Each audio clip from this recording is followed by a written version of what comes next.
Hello అండి విజ్ఞాన్ గారు. నమస్తే. చావా సినిమాకి సంబంధించి ప్రశంసలు చూస్తూనే ఉన్నాం. కానీ ఒక వర్గం వారు కొన్ని ఆరోపణలు కూడా చేస్తూ ఉన్నారు. ఈ షిర్గెన ఆ వంశంకి సంబంధించి నెగిటివ్గా చూపించారు అంటూ. ఏంటి అసలు? షిర్కే వంశస్థులు అంటే మన రష్మిక మటన యేసుబాయి వాళ్ళ పుట్టింటి వాళ్ళకి సంబంధించిన సంబంధికులు. ఓకే. ఇక్కడ వచ్చిన ప్రాబ్లం ఏంటంటే ఏ సినిమా అయినా సరేమా నువ్వు దాంట్లో ఒక హీరో ఉంటాడు, ఒక విలను ఉంటాడు. మామూలు మన సినిమాలో అయితే ప్రాబ్లం లేదు. చరిత్రకు సంబంధించి నువ్వేమైనా తీస్తే ఆ వంశీకులు ఈ వంశీకులు కూడా ఇంకా ఉంటారు. దేవుడి దయ వల్ల రావణ వంశానికి చెందిన వాళ్ళు మన దేశంలో లేరు కాబట్టి ప్రాబ్లం లేదు. అవునా? ఇక్కడే ఉండుంటే ఉండేది. ఇలాంటివన్నీ బాగా తెలుస్తాయి. సో ఇక్కడ అసలు విషయానికి వస్తే శంభాజీ గారి భార్య యేసుబాయి గారు, మరాఠా యువరాణి యేసుబాయి గారు కూడా ఇక్కడ ఆవిడే. పూణేకి సంబంధించినటువంటి ఆడబిడ్డ. ఖానోజీ గన్హోజీ అనే ఇద్దరు వీళ్ళకి సంబంధించిన వాళ్ళే. వీళ్ళు పుట్టింటి చుట్టాలమ్మ, సింపుల్గా చెప్పాలి అంటే. సినిమాలో ఏముంది అంటే ఒక అన్నం తినేటప్పుడు ఒక మాట అయ్యి అరుచుకుంటారు. వీళ్ళు శంభాజీ నార్మల్ అండి అని అనడం ఒక సీన్ చూసాం మనం. వీళ్ళు కొంచెం హట్ అవుతారు, మమ్మల్ని ఇంట్లో అంటావా అని. ఆ తర్వాత శంభాజీ దొరకట్ల ఔరంగజేబ్కి. ఆయన వయసు అయిపోతుంది, మొహమంతా ముడతలు వచ్చేస్తున్నాయి, దొరికి చావట్ల. ఎప్పుడు కబురు వస్తుంది, చనిపోయాడా అంటే చనిపోలేదు, మన ఆ నగరం తీసేసుకున్నాడు. చనిపోయాడు, లేదు ఈ నగరం తీసేసుకున్నాడు. అన్ని నగరాలు తీసేసుకున్నారు, అందరినీ చంపేస్తున్నాడు, ఆ సైన్యాన్ని మొత్తం బంగారం నగలన్నీ దోచేసుకుంటున్నాడంట. బట్ దొరకట్లేదు. ఇంకా మనం ఏమీ చేయలేమా దీన్ని అంటే ఆ టైంలో వీళ్ళు ఇంకో టర్న్ తీసుకున్నారు. వీళ్ళ కుటుంబంలో ఎవరు వీళ్ళకి యాంటీగా ఉన్నారో వాళ్ళని మనం గ్రాప్ చేద్దాం అనుకుంటారు. ఫస్ట్ యాంటీగా ఎవరున్నారు అంటే శివాజీ మహారాజ్ గారికి ఇంకొక ఆవిడ కూడా ఉంటుంది. ఆవిడ కూడా అక్కడే ఉంటుంది. బట్ ఆవిడకి ఏంటంటే ఈయన అవ్వడం ఇష్టం లేదు, తెలిసిందే కదా. సో ఏం చేస్తుంది, డైరెక్ట్ శత్రు ఔరంగజేబు వాళ్ళకి లేఖలు రాసేస్తుంది ఈవిడ. వాడిని పట్టుకొని నీకు శత్రువే నాకు శత్రువే, మీరు వచ్చి వేసేయండి, నేను చూసుకుంటా, మీకు ఎట్లా కావాలో అలా సహకరిస్తా అని చెప్పేస్తే ఆ ఉత్తరం అక్బర్కి అందుద్ది.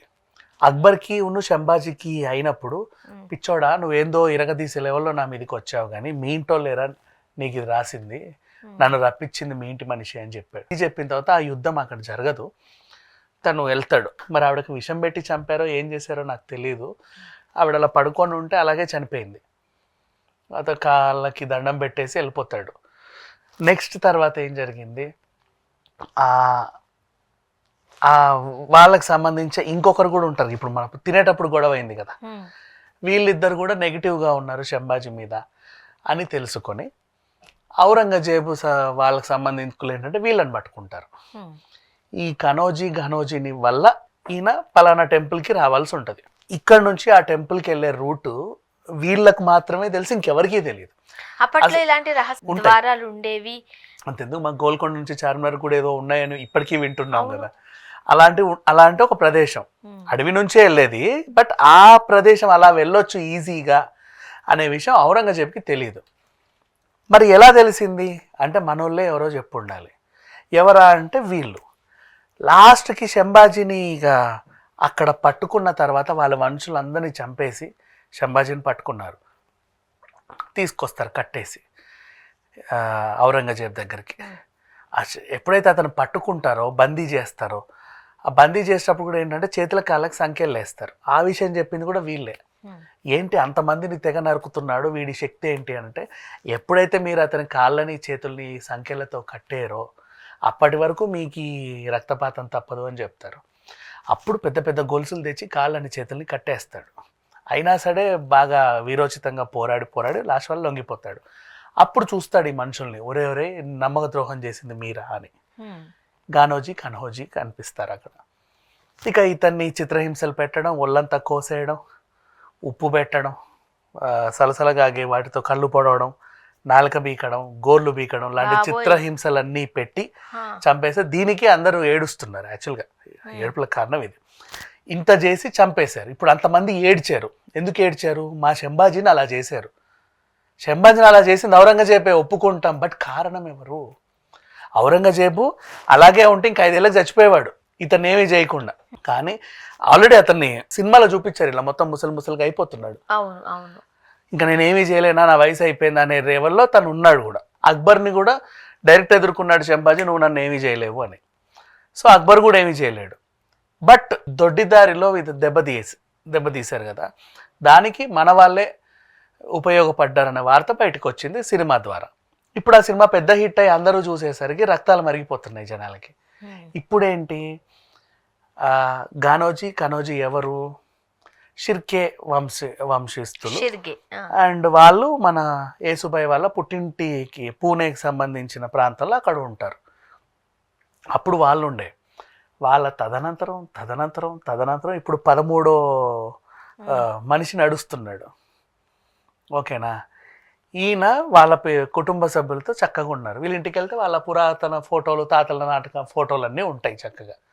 పలానోళ్ళు పలానా వంశీయులు అంట అని గొప్పగా చెప్పుకున్నారు ఇప్పుడు ఆ ఏరియాలో.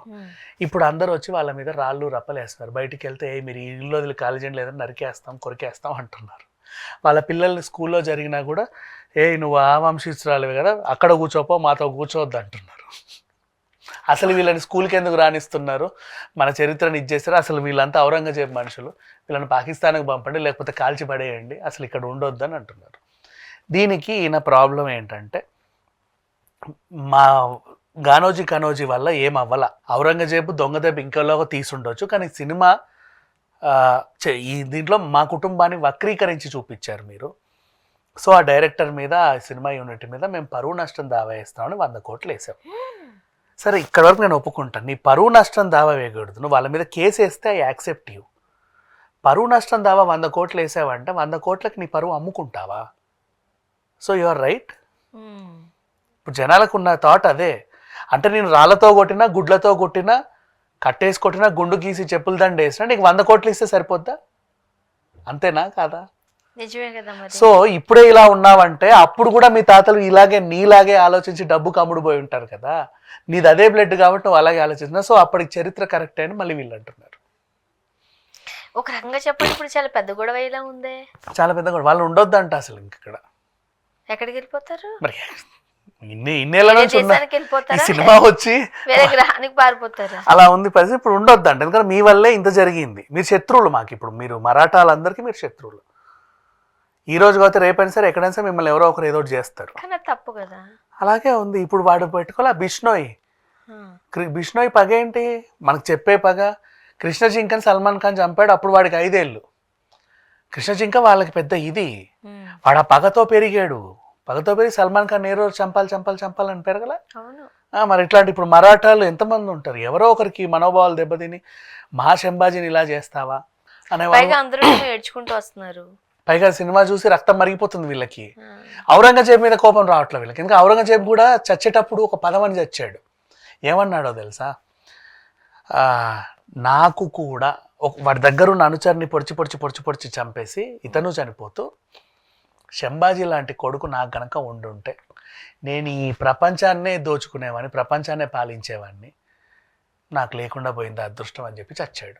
అంటే ఔరంగజేబు కూడా చస్తూ పొగిడి చచ్చాడు అని వీళ్ళు సాటిస్ఫై అయ్యారు. అంత చేసినా కూడా నువ్వు గోళ్ళు బీకినా ఆ కోపం అంతా పోయింది. కానీ ఎక్కడొచ్చింది? మనోడే వెన్నుపోటు పొడిచాడు అన్న దగ్గరకు వచ్చింది ఇప్పుడు అంతా. సో అసలు వీళ్ళు అయిపోయారు. సో వీళ్ళ కుటుంబీకులు ఎవరైతే ఉన్నారో ఇక వాళ్ళ బతకని ఇట్లా వాళ్ళకి సంబంధించి ఇంటి వెనకాల ఇక ఉంటాయిగా. ఇప్పుడు మన వీళ్ళు బోన్స్లే, శంభాజీ వాళ్ళు వీళ్ళంతా బోన్స్లే వంశం. మన కుంభమేళ అమ్మాయి ఎవరు?